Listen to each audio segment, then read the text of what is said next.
I said we get to take them home today. Whoa! That's fun.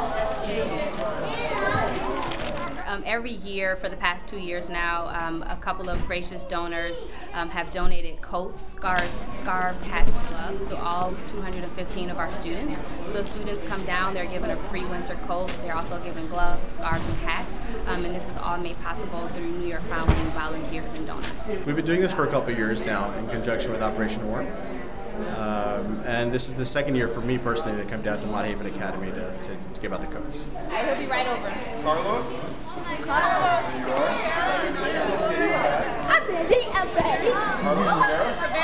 I'm looking for Diego Nunes. Diego! And this is one of the best things that we do because you get to see the looks on the kids' faces.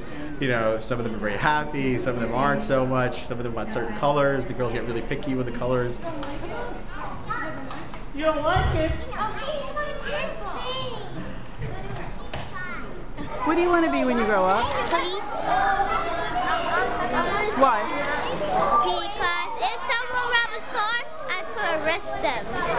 Many of our kids experience a lot of transition in their lives. They're removed from their homes or they're temporarily placed with other family members, and so the school is here to provide the stability for students when those transitions happen in their lives. A rock star. An artist. I want to be a princess. It means a lot to me because I know a lot of families need coats, especially in this time and with the economy. So it means a lot to a lot of children and to a lot of families. With the economy going on, I think a lot of people do need additional help purchasing coats. School was built with a mission of educating kids who are in the child welfare systems. So the whole idea was for the school to be co-located with the New York Foundling Social Services. So our kids receive direct access to many social service supports. So that includes a medical home here, that includes access to counseling, that includes a unique staff here at Haven Academy where we have social workers, we have a family specialist on staff. When I grow up, I want to be a teacher. And I want to be a firefighter when I grow up.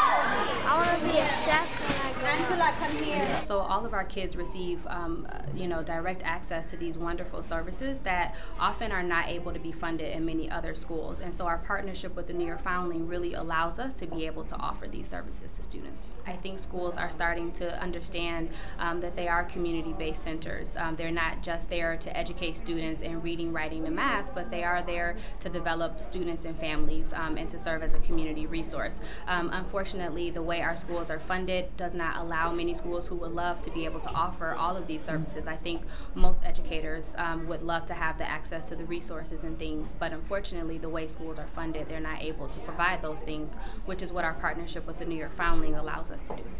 You know, our broader goal is that we can build partnerships with other community organizations and be able to provide this resource to all students here in the Bronx, because whatever their financial circumstance or their family circumstance, you know, all students and families deserve a chance to be able to improve their lives. A doctor or a nurse. I want to be everything when I grow up.